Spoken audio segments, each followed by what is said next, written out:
तो राम जी को लगा एक पत्थर मैं भी डालूं, और राम जी ने एक पत्थर डाला तो डूब गया। तो हनुमान जी से कहा राम जी ने कि देखो आप लोग पत्थर पर राम लिख के डालते हो तैरता है, और मैंने पत्थर डाला तो डूब गया। तो हनुमान जी बोले प्रभु जिसने आपका और आपके नाम का सहारा ले लिया वही तो पार होगा, पर जिसे आपने अपने हाथों से छोड़ दिया वो तो डूब ही जाएगा ना। तो जिस पत्थर को आपने हाथों से छोड़ दिया हो वो तो डूब जाएगा।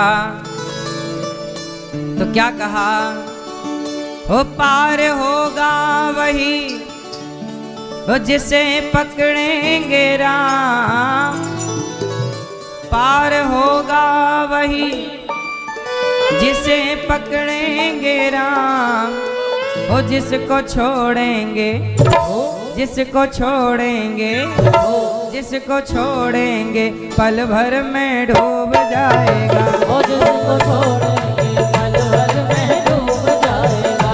पार होगा वही जिसे पकड़ेंगे राम, पार होगा वही जिसे पकड़ेंगे राम, पार होगा वही जिसे पकड़ेंगे राम, पार होगा वही जिसे पकड़ेंगे राम। जिसको छोड़ेंगे, जिसको छोड़ेंगे, जिसको छोड़ेंगे पल भर में डूब जाएगा, वो जिसको छोड़ेंगे पल भर में डूब जाएगा, जिसको छोड़ेंगे पल भर में डूब जाएगा।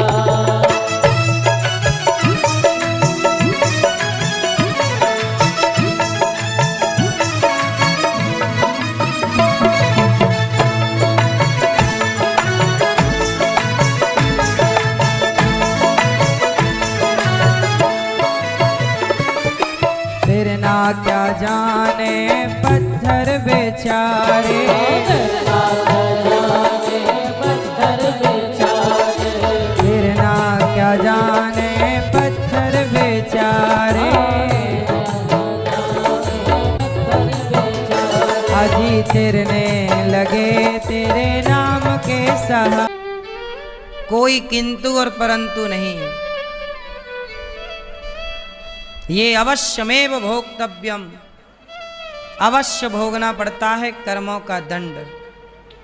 आप लोग अंडा खा जाते हैं, आप लोग मतलब जो लोग खाते हैं उनके लिए,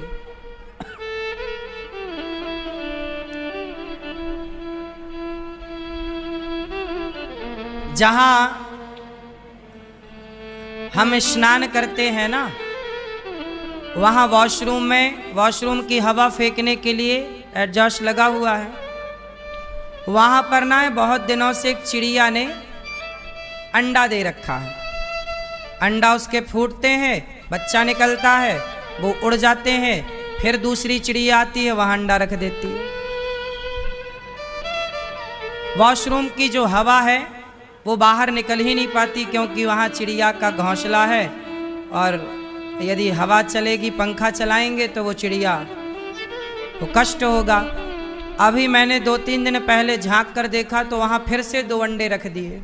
अभी मेरे को लगा कि अभी वो उड़ जाएगी तो फिर ये पंखा चालू कर देंगे तो ये हवा निकलेगी। कई महीने हो गए मुझे पंखा बंद है। क्यों बंद है जानते हो? वहाँ चिड़िया आती, अंडा रख के चली जाती, फिर वो बड़े होते हैं तब तक दूसरी चिड़िया आ जाती, वो अंडा रख के चली जाती। अब वो मैं स्नान करता हूँ, वॉशरूम की वो हवा बाहर ही नहीं निकल पाती, वहां ही चिड़िया ने घोंसला बना रखा है। कई महीने हो गए। अभी 2-3 दिन पहले मैंने देखा तो 2 अंडे रखे थे। मुझे लगा नहीं, अभी ये अंडे और थोड़ा बड़े हो जाएं, इसके बच्चे उड़ जाएं। फिर सोचिए, मैं चाहूं तो हटा दूं तुरंत उसके अंडे फंडे, नहीं, डर लगता है, डर लगता है पाप करने से,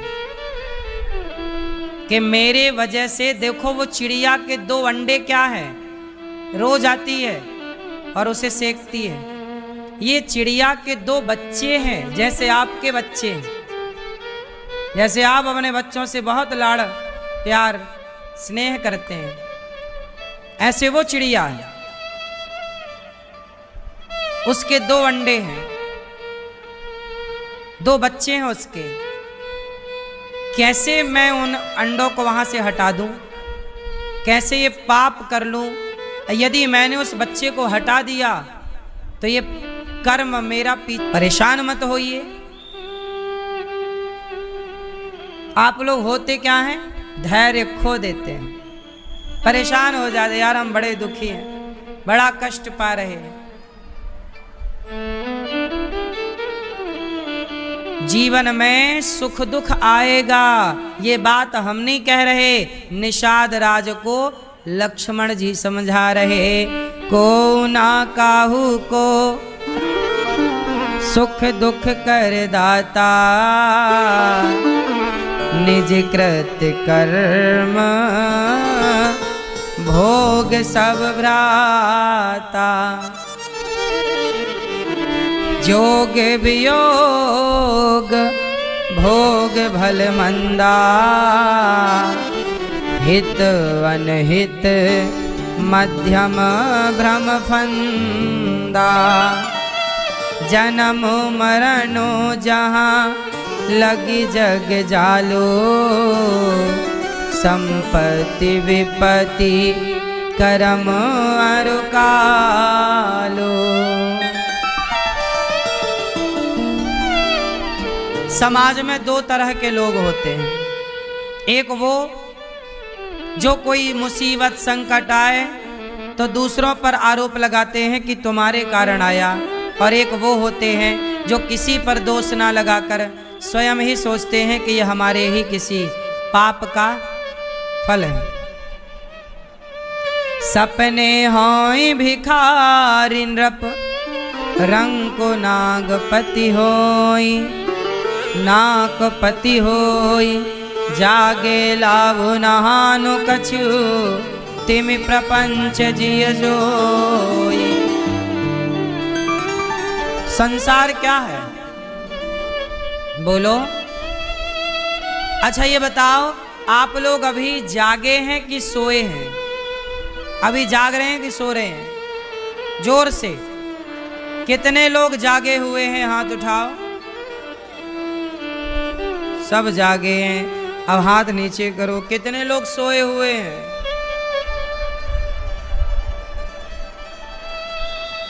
मैया मात पिता भ्राता सब कोई, संकट में पूछे नहीं कोई। संकट में पूछे नहीं कोई, संकट में पूछे नहीं कोई। मात पिता भ्राता सब कोई, संकट में पूछे नहीं कोई। संकट में पूछे नहीं कोई, संकट में पूछे नहीं कोई। कहने को सब अपने हैं, झूठे ये सब सपने हैं।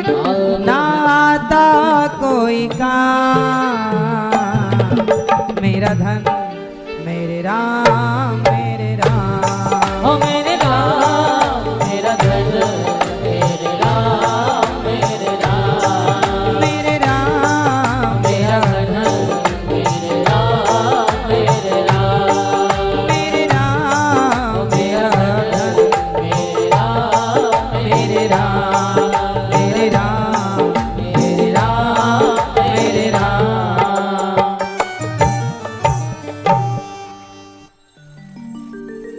लक्ष्मण जी निषाद राज को उपदेश देते हैं। सवेरा हुआ, राम जी जागे। अब राम जी सुमंत्र जी को विदा कर रहे हैं। सुमंत्र जी को वरवश राम सुमंत्र पठाए। अब राम जी निषाद राज से मिलकर सुमंत्र जी को विदा करके गंगा के तट पर आए। गंगा के किनारे कौन रहता था? केवट मैया। ओ मैया, ओ पीली मैया, सुन रही हो ना माँ?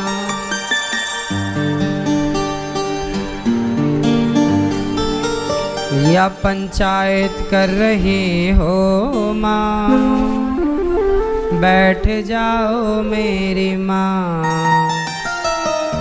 भजन पूरा हो गया है। दादाजी बैठो सरकार। ए भैया सब बैठ जाओ। गंगा के किनारे नाव कौन चलाता था? केवट। केवट कौन है? कौन है जानते हो? कौन? केवट वही जिसने राम जी को गंगा जी से पार लगाया। कभी कभी भगवान को भी भक्तों से काम पड़े और जाना था गंगा पार, प्रभु केवट की नाव चढ़े। केवट कौन है? आज केवट कहता है कि राम जी मैं आपके पांव धोए बिना आपको पार मांगी नाव न केवट आना, कहीं तुम्हारे मरम में जाना। छुअत सिला भई नारी सुहाई, पाहन ते न काठ कठिनाई। तरन्यु मुनि घरनी होई जाई, बाट परई मोरी नाव उड़ाई। यही प्रतिपाल्यऊ सब परिवारो, नहीं जानऊ कछु और कबारो। कमल धोय चढ़ाई, नाव ना नाथ उतराई चाहूं। हे प्रभु, यदि आप ये सोच रहे हैं कि मैं आपसे कुछ मांगूंगा तो नहीं प्रभु, मुझे कुछ उतराई ना चाहिए। मोहि राम राउरे आन दशरथ, शपथ सब साची कहूं। केवट बोला पद कमल धोय चढ़ाई, नाव नाथ उतरा चाहो। मोहि राम राउर आन दशरथ, शपथ सब साची कहो। बरु तीर मारहूँ लखन पे, जब लगे न पाय पखारे हम, तब लगे न तुलसीदास नाथ, कृपाल पारो तारे हम। आपके चरण धोए बिना पार नहीं लगा सकता। केवट बोला। राम जी बोले अच्छा सुन। कृपा सिंधु बोले मुस्काई, सोई करो जेहि जतब नाव न जाई। राम मुस्कुराए और बोले हे केवट, अब तुम्हारा जो मन हो वो करो, जाओ पांव धुलना है। तो केवट राम रजाय सुपावा, पानी कठवता भरी ले आवा। केवट दौड़ा दौड़ा गया और कठौता में पानी ले आया। केवट किस में पानी लाया? कठौता में लाया, कठौती में नहीं लाया। केवट बोला कठौता में पानी लाऊंगा, और कहीं राम के पांव से कुछ बना तो कठौता से लड़का बनेगा। कठौता पुल्लिंग है। कठौती लाऊंगा और कहीं राम के पांव धो, कहीं अहिल्या की तरह पत्थर से प्रकट हो गई तो कठौती से लड़की बनेगी। शादी ब्याह का खर्चा करना पड़ेगा। कठौता लाया के बनेगा भी तो लड़का बनेगा, तो नाव चलवाऊंगा बाद में उससे। कठौता में पानी लाया। अब पांव घिस घिस के धुल रहा है। केवट हिलाए जा रहा है राम जी के पांव। राम जी बोले भैया धीरे से पांव धुल, हिला काहे रहा है, मैं गिर जाऊंगा। केवट बोला आप गिरोगे नहीं, मेरे सिर पर हाथ रख लो, पकड़ लो मेरा। देखो जबरदस्ती आशीर्वाद। पूरे रामायण में सबसे चतुर भक्त है केवट। जबरदस्ती उसने हाथ रखवा लिया अपने ऊपर, जबरदस्ती जिद करके पांव धुलवा लिया, और जबरदस्ती भगवान ने उतराई में अंगूठी दी तो नहीं लिया। है तो बढ़िया। राम जी के कह रहे हैं गिर जाऊंगा। केवट बोला प्रभु पकड़ लो हमें। केवट क्या बोल रहा है? केवट कह रहा है प्रभु पकड़ लो जल्दी। अब घिस घिस के धोया पाँव और फिर पत्नी को बुलाए। अरे भाग्यवान सुनती हो? हाँ जी यहाँ आओ। भगवान बोले पत्नी काहे बुला रहा है केवट? प्रभु मेरी पत्नी कौन की नैया कौन है गंगा, कौन के लक्ष्मण राम, अरे कौन के लक्ष्मण राम, ओ गंगा मैया धीरे बहो। अरे कौन के लक्ष्मण राम, गंगा मैया धीरे बहो। मेरी नैया में लक्ष्मण राम, ओ गंगा मैया धीरे बहो। मेरी नैया में लक्ष्मण राम, ओ गंगा मैया धीरे बहो।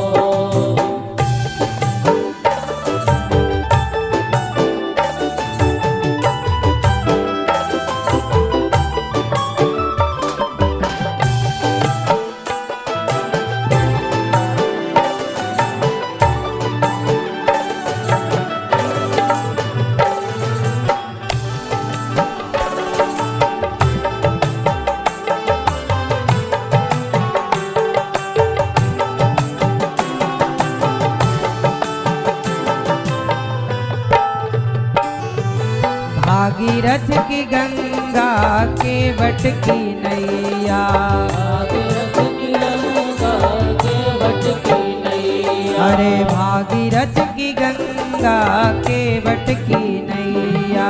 भागीरथ की नैया केवट की नैया। और दशरथ के लक्ष्मण राम, दशरथ के लक्ष्मण राम, गंगा मैया धीरे बहो। राजा दशरथ के लक्ष्मण राम, ओ गंगा मैया धीरे बहो। मेरी नैया में लक्ष्मण राम, ओ गंगा मैया धीरे बहो। मेरी नैया लक्ष्मण राम, गंगा मैया धीरे बहो।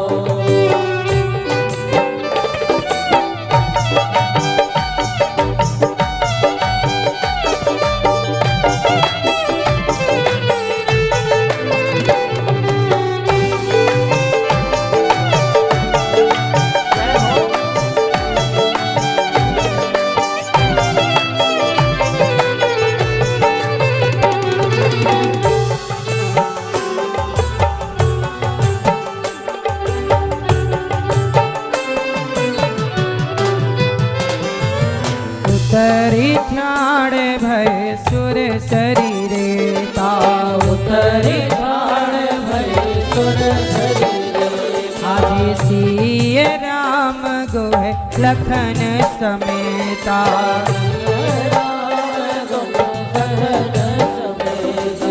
केवट उतरी दंडवत कीन्हा, केवट उतर दंडवत कीन्हा। प्रभु सकुच यही नहीं कछु दीन्हा। सकुच कछु नहीं दीन्हा। मेरी नैया में लक्ष्मण राम, मेरी नैया में लक्ष्मण राम, ओ गंगा मैया धीरे बहो।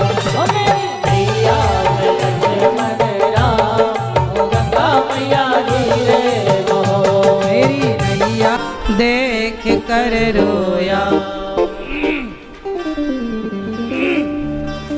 बुढ़ापा देख कर रोया, बुढ़ापा देख कर रोया।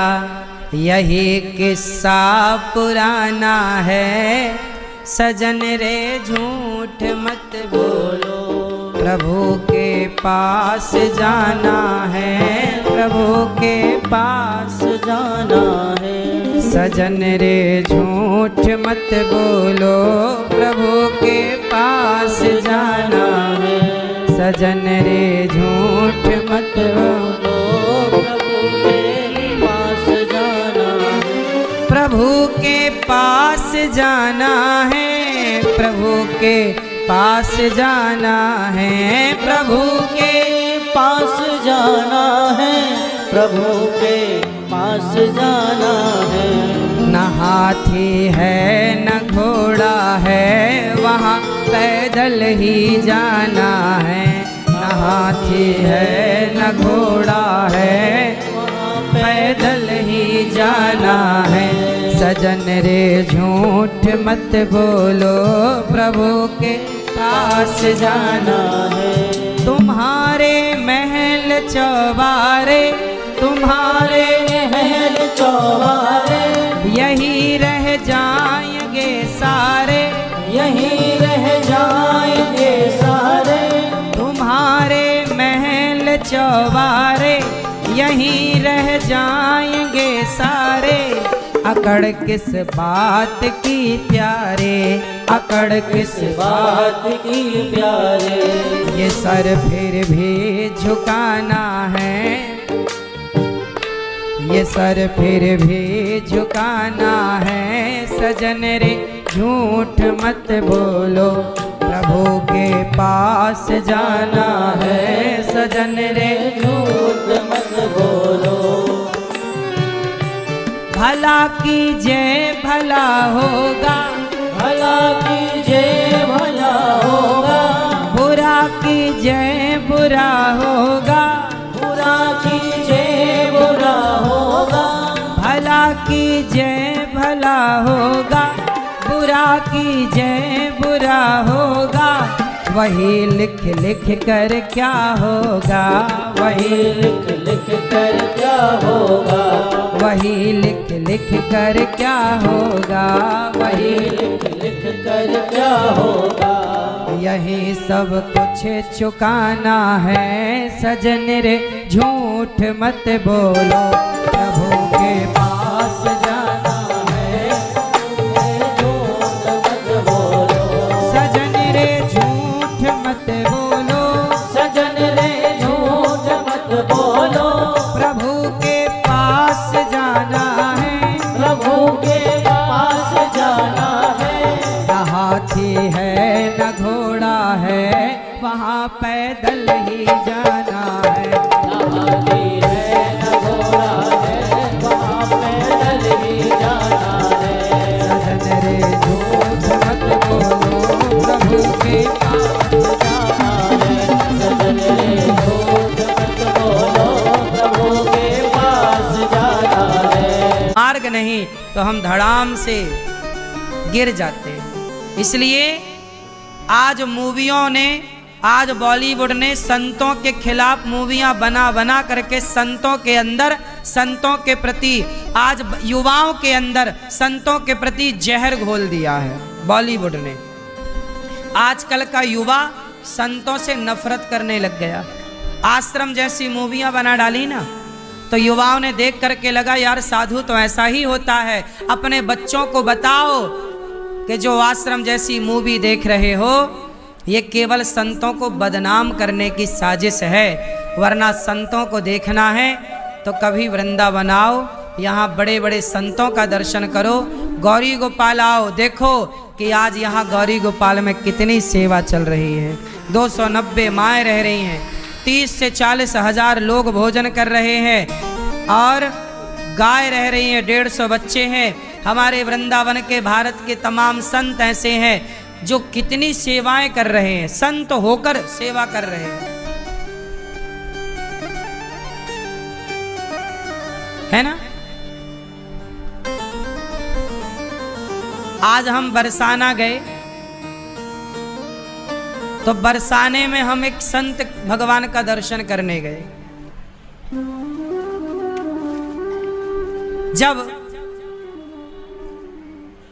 बरसाने में बाबा का दर्शन करने गए तो बाबा सवेरे 6 बजे से दोपहर के 3 बजे तक भजन करने बैठते हैं, भजन करते हैं, और भजन करते दिन भर भजन करते हैं।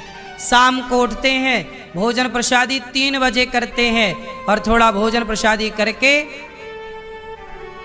और जा करके बरसाने की परिक्रमा करते हैं, और परिक्रमा करके बरसाने की आकर के फिर कीर्तन करते हैं। पूरा दिन इन संतों का केवल भगवान के चिंतन, भक्तों के चिंतन, भगवान की सेवा में लग जाता है। आप जिन संतों को गालियां देते हैं, माना कि कोई गलत होगा, पर ये छोड़ी कि आप सबको गलत कह देंगे।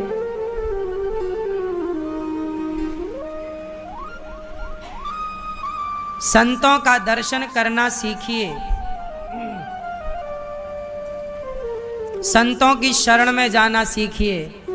मैं मिला, संतों के चरणों में बैठा, बड़ा सुकून मिलता है साहब। ये आज के लड़कों को जाने क्या हो गया है, क्या हो गया है। आज ये संतों का सम्मान नहीं करते, संतों की सेवा नहीं करते, संतों का तिरस्कार करते हैं। अरे संत न होते जगत में तो जल जाता संसार। ये हमारे पूज्य श्री रमेश बाबा जी हैं। इनके गौशाला में 60 से 70 हजार गौ माता रहती हैं। सोचिए, संत ना होते तो गाय की सेवा कैसे होती।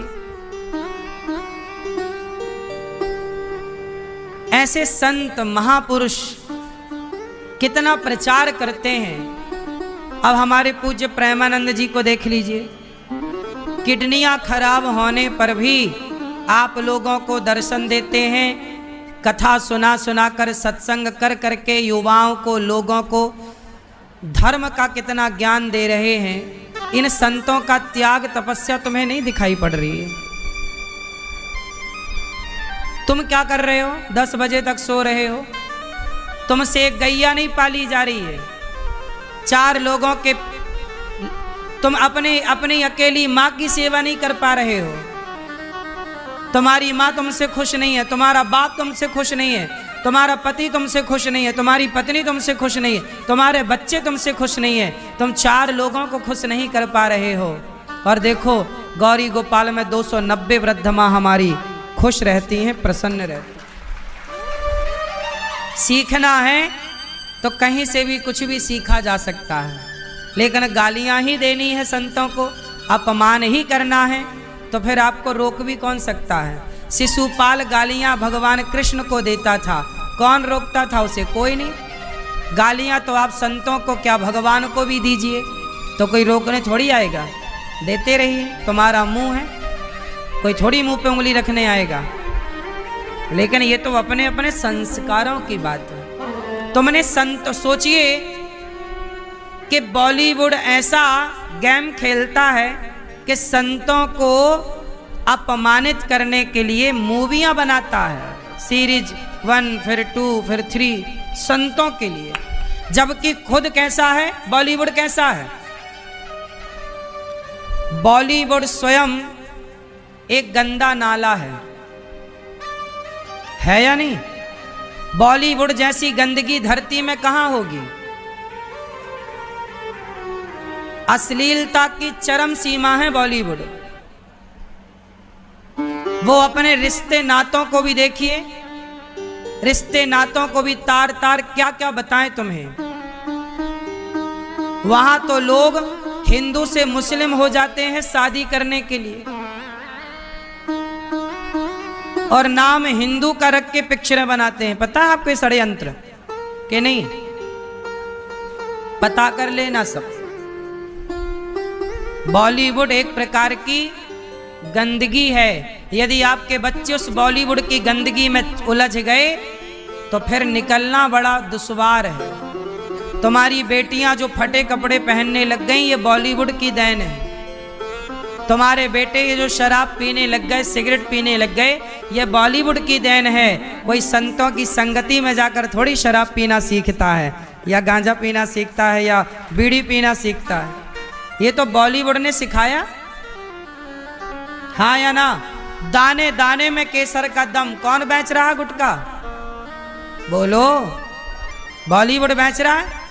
लेकिन आप एक बार सवाल नहीं करते। संतों पर तो आप आरोप लगाते हो, बाबा ऐसे, बाबा ढोंगी, बाबा पाखंडी।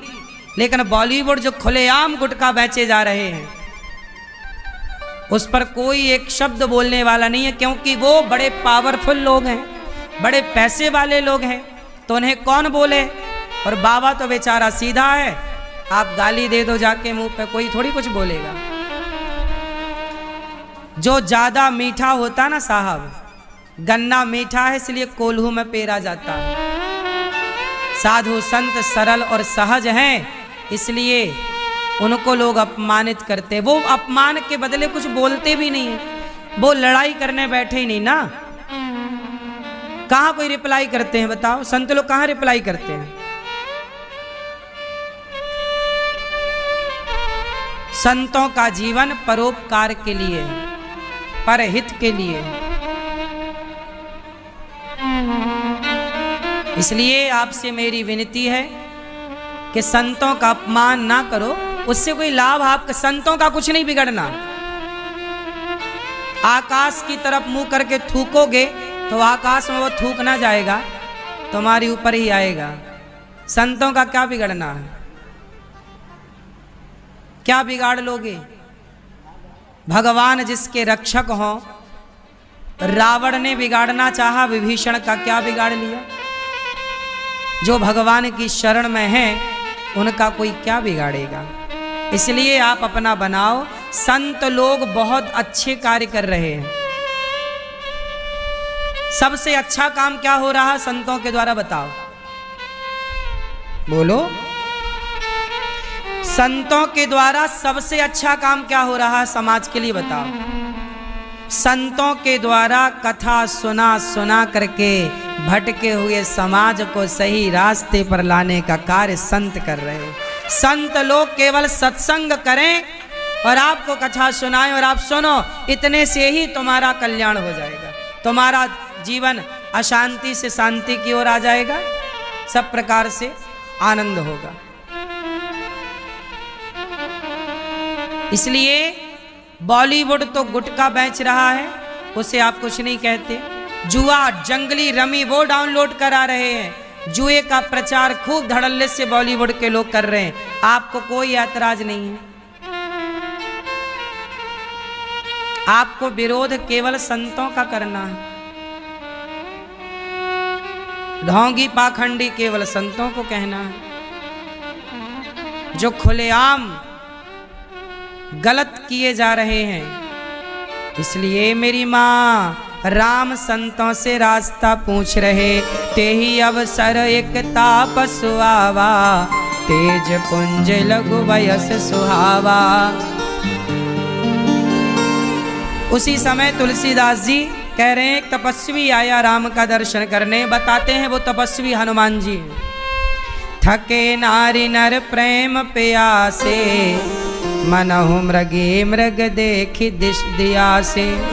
सीय समीप ग्राम तिय जाही, पूछतवति स्नेह सकुचाही। राम जी एक गांव से गुजरे तो वहां पानी भर रही थी महिलाएं। राम पानी पी रहे हैं। गांव की महिलाएं सीता से बोली, अरे देवी तुम वन देवी हो क्या? कौन हो? बोले हम जनक नंदिनी सीता है। अच्छा ये कौन है तुम्हारे? तो सीता मैया बोली, ये सांवले वाले हैं ना, ये हमारे देवर हैं। और ये जो गोरे वाले हैं ये हमारे देवर हैं, और ये जो सांवले वाले हैं ये हमारे देवर के बड़े भाई हैं। राम सीता मैया ने आपकी तरह ये नहीं बोला ये हमारे हस्बैंड हैं। आजकल ना, पहले लोग परिचय देने में सकुचाते थे। पहले पत्नियां अपने पति के बारे में कोई बोले ये कौन है तुम्हारे, तो वो क्या बोलती? सीता, ये हमारे देवर हैं और ये देवर के भाई हैं। अब समझदार को समझ लेना चाहिए कि ये इनके पति हैं। अब आजकल तो देखो ये हमारे हस्बैंड हैं। अब पति वती कोई रहा ही नहीं। अब तो बन आए हैं तो भगवान की कृपा हुई इसलिए आ गए। कथा सुन रहे हैं तो कृपा हुई इसलिए सुन रहे हैं, वरना बिना कृपा के वृंदावन आना, कथा सुनना ये सब कुछ संभव नहीं है। आजकल लोग शराब पी रहे हैं, गलत काम कर रहे हैं, उन्हें बड़ा मजा आ रहा है, लेकिन आपको कथा सुनने में, 84 कोस की यात्रा करने में आनंद आ रहा है। आपका आनंद भगवान के चरणों में है, उनका आनंद शराब में है। फर्क है ना मेरी माँ, उन्हें भगवान ने स्वीकारा नहीं है इसलिए उनका आनंद कहीं और है। आपको स्वीकार कर लिया इसलिए आपका आनंद भगवान के चरणों में। ये स्वीकारना है। भगवान सबको स्वीकार थोड़ी करते हैं। इस भरे संसार में देखो आप कितने लोगों को भगवान आप में से बहुत लोग ऐसे होंगे जो वृंदावन पहली बार आए हैं। आप में से कितने लोग ऐसे हैं जो वृंदावन पहली बार आए हैं? देखो इतने लोग। अब इनमें से कुछ लोगों की उम्र 40 साल है, कुछ लोगों की उम्र 30 साल है, कुछ लोगों की उम्र 10, 20 और 70 साल भी होगी। सोचिए 70 साल, 50 साल उम्र है आपकी, मतलब 50 साल बाद भगवान ने कृपा की और अपने धाम में आपको बुलाया। तो ये कृपा थी तब तो बुलाया, अभी पहले से क्यों नहीं बुलाया? पहले कृपा की दृष्टि नहीं थी? पहले आप पर किसी संत की कृपा होती है तब भगवान कृपा करते हैं। विभीषण पर पहले हनुमान जी की कृपा हुई तब जाके राम का दर्शन हुआ। इसलिए पहले गुरु फिर गोविंद, बिना गुरु। अब आप लोग टीवी पे कथा सुनते हो तो कथा सुन सुन के आपके अंदर भी भगवान प्रेरणा करते हैं कि वृंदावन चलना चाहिए, और प्रेरणा हुई तो फिर आपने भी मन बनाया, तो वो प्रेरणा किसी गुरु के द्वारा भगवान ने ही तो आपके बैठ कर भीतर आज्ञा की कि चलो, तब तो आप आए, वरना और लोग क्यों नहीं आ रहे हैं? मेरी माँ बिहारी जी की महफिल को बिहारी जी सजाते हैं और वृंदावन वही आते हैं जिन्हें बिहारी जी, इसलिए तन धन नर तनु देह संत सुर काजा, कहाँ हो करहूं जस प्राकृत राजा। बड़ी प्रार्थना स्तुति कर रहे हैं। अब भगवान राम गुरु जी से कह रहे हैं, गुरु जी हमें आज्ञा दो, हम कहाँ रहें, हमें रहने की जगह बताओ। सुनहु राम अब कहूँ निकेता, जहाँ बसहु सिय लखन समेता। राम जी अब मैं आपको वो स्थान बताता हूँ जहाँ आप रहें। अच्छा बताओ भगवान कहाँ रहते हैं? कहाँ रहते हैं? मैया, ओ मेरी माँ, सो गई क्या मेरी माँ? सुनो, ए मैया सो रही हो? सुनो, राम जी कहाँ रहते हैं? वाल्मीकि जी कह रहे हैं। वाल्मीकि जी क्या कह रहे हैं? ध्यान से सुनो। वाल्मीकि जी कह रहे हैं, तुम ही निवेदित भोजन करही, जो प्रभु आपको भोग लगा करके जो खाए उसके हृदय में, उसके घर में जाके आप रहो, जो आपको भोग लगाए बिना। इसलिए आपको नियम बनाना चाहिए कि बिना भोग लगाए भगवान का प्रसाद। घर में क्या बनता है आपके? खाना। आप लोग क्या बनाते हो? खाना नहीं, खाना मत बनाया करो, प्रसाद बनाया करो। क्या बन रहा हमारे घर? आज रोटी प्रसाद, दाल प्रसाद, चावल प्रसाद बन रहा है। फिर बनाकर थाली में तुलसी पत्ता डालो, दाल चावल साग सब्जी रखो। वैसे भोग लगाने का जो सही तरीका है जानते हो वो क्या है? आप लोग क्या करते हो? बनाते 1 किलो हो, जैसे 15-20 रोटियां आपके घर बनती होंगी। बोलो हाँ भैया, आपके घर कितनी रोटियां बनती हैं? नहीं, 25, 100, 15-20। और चावल 2 किलो, 2 कुकर, 2 कटोरी, इतना चावल सबके घर बनता है। थोड़ी दाल बनती, थोड़ी। लेकिन आप क्या करते हो? बने हुए भोजन से थोड़ा थोड़ा निकालते हो, दाल चावल सब्जी रोटी। जबकि नियम ये कहता है, देखो ये मैं बता रहा हूं जो नियम सत्य है, आप इसे कितना फॉलो कर पाएंगे आप बताओ। आप भगवान की थाली ना थोड़ी बड़ी होनी चाहिए, भगवान के बर्तन थोड़ा बड़े होने चाहिए। और जितनी रोटी बनाओ सारी 15 की 15 रोटी थाली में रखो। दाल बनाओ तो पूरी दाल रखो, साग बनाओ पूरी साग, कटोरा बड़ा सा ले लो, पूरी साग आ जाए। बड़ी थाली, बड़ा थाल भर के भगवान राजसी भोग करते हैं ना। भगवान कौन है? राजाओं के भी। तो राजा की थाली ना थोड़ी अच्छी होनी चाहिए। वो आपके राजा हैं, मालिक हैं। इतना इतना तो देखो ठीक नहीं है। 2 रोटी रख दी, इतनी सी कटोरी। आप लोग कंजूस, भगवान के लिए छोटे छोटे बर्तन लाते हैं। अरे भगवान का पेट बड़ा है, ज्यादा काम करते हैं तो ज्यादा नहीं खाएंगे। जगन्नाथ जी देखो कितना खाते हैं।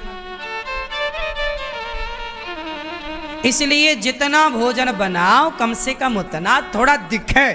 थाल भर के ले जाओ, तुलसी डालो, रखो सामने, घंटी बजाओ, रोटी तोड़ो, भोग लगाओ। हे श्याम सुंदर, भोग लगाओ बड़े भाव से। आओ भोग लगाओ मेरे मोहन, आओ भोग लगाओ। भगवान को भोग लगाओ बड़े प्रेम से, दाल का, सब्जी का, और रोज कुछ ना कुछ मीठा होना चाहिए। भले गुड़ रख लो थाली में, भोजन में मीठा आखिरी में भगवान के लिए जरूर होना चाहिए। कुछ ना हो तो मिश्री रख लो। सब भोग लगाओ। अब पूरी थाल का भोग लग गया तो पूरा भोजन क्या बन गया? प्रसाद। अब आप लोग पूरा बनाते हो, उसमें इतना सा भोग लगाते हो तो, और भोग वहीं थाली मंदिर में रह जाती है, तो वो पूरा जो नारी को माँ, बड़ी है तो बराबर की है बहन, छोटी है बेटी, यही नारी को बड़ा है तो पिता, बराबर का है तो भाई, और छोटा है तो पुत्र। नजरें अच्छी हों वरना प्रभु नहीं रहेंगे फिर हृदय में। और आगे सुनो, धनु पराव विषते विष भारी। पराया धन क्या है? विष। विष मतलब जहर। क्यों मैया? जहर जानती हो? जहर किसे कहते हैं? जहर किसे कहते हैं? हैं? खाने के बाद मर जाने वाले को जहर। जहर किसे कहते हैं? ए मैया, जहर किसे कहते हैं? नहीं, जो खा के मर जाए वो जहर नहीं है। ठीक है, वो भी विष है। जहर किसे कहते हैं? पराए धन को जहर कहते हैं। पराई संपत्ति को, पराई संपत्ति को, यहां पर पराए धन को जहर बताया कि पराया धन पड़ा हो, लाख करोड़ पड़ा हो, हमें कोई मतलब नहीं। पराए धन को कभी ना देखो। पराए धन को देखा था दुर्योधन ने, क्या हुआ? और हड़पले संपत्ति नाश हो गया कि नहीं? फिर आप लोग भी अपने भाई की, पड़ोसियों की 1-2 इंच 1-2 फीट दबा ही लेते हो। ना दबाया करो। रिश्ता भाई भाई का, हिसाब पाई पाई का। एक रत्ती ना हमारी तुम लो, ना तुम्हारी हम लें। 1 इंच ना हमारी तुम लो, ना तुम हमारी लो, ना हम तुम्हारी लें। क्यों मेरी माँ? ईमानदारी तो ये है, ना हम तुम्हारा खाएं ना तुम हमारा खाओ। पराया धन जहर है, जहर। और आज के जमाने में तो लोग जेब में हाथ डाल के निकाल लेते हैं, जेब काट लेते हैं। ये सत्संग करते तो कभी जेब कतरा बनते। इसलिए भगवान की कृपा नहीं है, इसलिए मन चोरी में लगा है, मन गलत कामों में लगा। भगवान की कृपा हो जाती तो मन भगवान के चरणों में लग जाता। यही तो कृपा की कमी। आपका मन चोरी में लगा है, मतलब भगवान की कृपा भी आप पर, मन भगवान में लग जाता। चोरी, गलत काम छूट जाए, समझ लो कि अब प्रभु की बड़ी कृपा हो गई, हमसे चोरी छूट गई। जाति पाति धनु धर्म बढ़ाई, प्रिय परिवार सदन सुखदाई।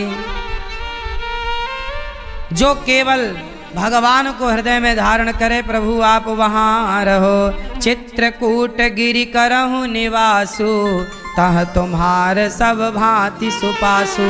तब चित्रकूट का परिचय बताया, और चित्रकूट में देवताओं ने भगवान की कुटिया बनाई, और राम लक्ष्मण जानकी वहां जाकर कुटिया में विश्राम कर रहे हैं चित्रकूट में। क्या कोई रिश्तेदार कोई थोड़ी आएगा, मतलब कोई बेटा किसी का होता है तो एक उम्मीद रहती है कि साल 2 साल 4 साल बाद शायद बेटे का फ़ोन आए, पर बेटे नहीं लगाते फ़ोन। कई बार तो मैया की मृत्यु हो जाती और उनके बेटे होते हैं, वो बेटे माँ को देखने भी नहीं आते, तो मैया की फिर 13वीं भी यहीं होती है। तो बताओ, जब कोई सहारा नहीं बनता तो इन बेसहारा माँओं का सहारा भगवान और गौरी गोपाल आश्रम। आप सबके आशीर्वाद से ये आश्रम जो है ना, ये बेसहारा माँओं का सहारा है। अब आप लोग ही बताइए कि ये माँ ज़रूरतमंद है या नहीं? बोलो, ये माँ हम सबकी माँ है या नहीं? इसलिए आपसे हाथ जोड़कर विनती करता हूँ कि आप लोग जब भोजन किया करो तो एक बार गौरी गोपाल में रह रही माँओं को ज़रूर देखा करो कि वो माँ खाई होगी कि नहीं, क्योंकि आप सबके सहयोग से ही आज गौरी गोपाल में 295 से अधिक वृद्ध माँ रह रही हैं। अब देखो ये माँ आ गई, पता नहीं कौन सी माँ ज़रूरतमंद कब आ जाए, कब दरवाज़ा खटखटाए, तो मना थोड़ी कर सकते हैं। अब बताओ, इन्हें मना थोड़ी कर सकते हैं ये कह करके नहीं यहाँ जगह नहीं है। भले जगह ना हो पर रखना तो कर्तव्य है ना हमारा, इसलिए हम तो आप लोगों से भीख मांग मांग कर ये सेवा करते हैं। आपकी एक माँ होती है, उसके लिए सारी जिंदगी आप लगाते हैं। यहाँ हर रोज कोई ना कोई माँ आती है। अब उनके मैया आई ना, अब इनको रहने की व्यवस्था, खाने की, नाश्ते की, कल को बीमार पड़ जाएंगी तो दवाई, तेल साबुन, सब कुछ एक गृहस्थी में जो सब लगता है वो सब यहाँ माताओं के लिए है। इसलिए आप लोग इन वृद्ध माँओं को जरूर गोद लीजिए कि आज भैया एक माँ को ये माएँ, इन माँ को आप गोद ले लो कि एक माँ को हम गोद लेंगे, हम रोटी देंगे, हम सेवा करेंगे, हम अच्छे कार्य से जुड़ेंगे। आप इन माँओं को भोजन की सेवा कर सकते हैं कि आज सभी माएँ हमारी तरफ से भोजन करेंगी। रात्रि का दूध आपकी तरफ से बटे। आपको ईश्वर ने जिस लायक बनाया, इन माताओं के लिए एसी लगने हैं माँओं के कमरे में, आप एसी की सेवा कर सकते हैं कि माँओं के कमरे में, माताओं के कमरे में एसी लगाना सही है कि गलत है? तो वो सारी व्यवस्थाएं तो लगती हैं ना। अब एक कमरा होए तो ठीक है, इतने सारे कमरों में इतनी सारी माँओं के लिए कोई भी व्यवस्था यहाँ पर है वो छोटी नहीं है, वो व्यवस्था बहुत बड़ी है, हाँ या ना? तो आप लोगों से मेरी प्रार्थना है कि ज़रूर इन बेसहारा माँओं के लिए सोचा करिए। इनके पड़ोसियों ने नहीं सोचा इनके लिए, इनके अपनों ने नहीं सोचा इनके लिए, कम से कम आप तो सोचिए। जब आप किसी के लिए सोचते हैं तो भगवान आपके लिए सोचते हैं। संत लोग बेचारे फुटपाथ पर रहते हैं, संतों ने मेरे से कहा कि हम संतों के लिए एक संत निवास हो, तो एक संत निवास बनाना है। आप एक कमरा बनाकर संत निवास के लिए समर्पित कर सकते हैं, एक कमरे की छत दे सकते हैं, ताकि संत लोगों को भोजन तो गौरी गोपाल में मिलता है, रहने की व्यवस्था जैसे माँओं की है ऐसे संतों की भी हो संत निवास में, वृद्ध पिताओं की भी हो संत निवास में। संत भी रहेंगे और वृद्ध पिता, जो केवल बेसहारा माँ ही नहीं है, आजकल पिता को भी बच्चे निकाल देते हैं। वो पिताओं के लिए भी मुझे बनाना है। क्या करें, आते हैं पिता बोले हमारे लिए भी बेटा बनाओ, तब बना रहे हैं उनके लिए आप लोगों से भिक्षा मांग मांग कर। मैया अब आप यहीं रहना मेरी माँ, ये दास अनिरुद्ध आपका बेटा बनकर, हम सब आपके बेटा बेटी बनकर सदा आपकी सेवा करेंगे। अपना ही हमरा बाल बच्चा हथिन, तू ही हमरा लेके भगवान हथिन। हम आपके बेटा? हाँ बेटा, हाँ हाँ बाबा, ठीक है, ही बेटा, हाँ हमरा तरण करे वाला। अब कोई दुनिया ने ना हमरा तैयार होले बाबा, कोई ना आँख से उलट के देखा। कोई बात नहीं, ये दास अनिरुद्ध आपको देखेगा और हम सब आपकी सेवा करेंगे, हम सब देखेंगे आपको। आओ, कुछ भक्तों ने नाम पहुंचाए हैं, बेसहारा माँओं के लिए सहयोग किया है, रोटी दी है, अन्नदान किया है, रसोई बंटवाई, अन्न क्षेत्र बंटवाया, जितना आपने दिया भगवान आपको कई गुना दें। जब आप लोग दान करते हैं ना तो रोम रोम से आशीर्वाद निकलता है। इन माँओं के रोम रोम से आशीर्वाद निकलता होगा कि जब अपनों ने साथ नहीं दिया पर आप लोगों ने साथ दिया तो कितना आशीर्वाद मिलता है। पैसा सब कमाते हैं साहब, थोड़ा दुआएं कमाना सीखो। आओ नाम सुनते हैं दानवीर महापुरुषों के। श्री राधे। बड़ी सुंदर पावन दिव्य कथा पूज्य सदगुरुदेव भगवान श्रवण करा रहे हैं। एक बार जोरदार तालियां पूज्य सदगुरुदेव भगवान के लिए। बड़ी सुंदर पावन दिव्य कथा के साथ में वृद्धमाताओं की यहाँ सेवा हो रही है और हर दिन कोई ना कोई वृद्धमाता यहाँ पहुँच रही है और उस वृद्धमाता को यहाँ न केवल सम्मान मिल रहा है बल्कि आदर भाव के साथ में यहाँ उसे दिव्य स्थान भी मिल रहा है। ऐसे पूज्य गुरुदेव भगवान जो सभी दीन दुखी लोगों की सेवा कर रहे हैं और हर माँ का यही प्रयास रहता है कि उसकी सेवा बुढ़ापे में उसके बच्चे करें, परंतु उनके बच्चे तो नहीं कर रहे। तो आइए हम उनके बच्चे बने।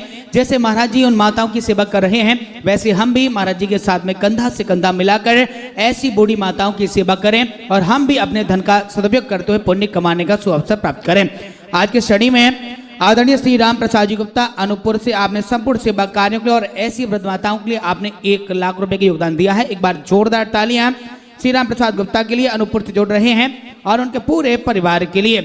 इसी श्रेणी में महेंद्र शाह जी बिहार से आपने संपूर्ण सेवाओं के लिए वृद्धमाताओं की सेवा के लिए 57,000 रुपए का योगदान दिया है। आपके लिए बहुत बहुत धन्यवाद। आशा जी पौदार आप दिल्ली से गोदान के लिए 25,000 रुपए का योगदान दे रहे हैं। आपके लिए भी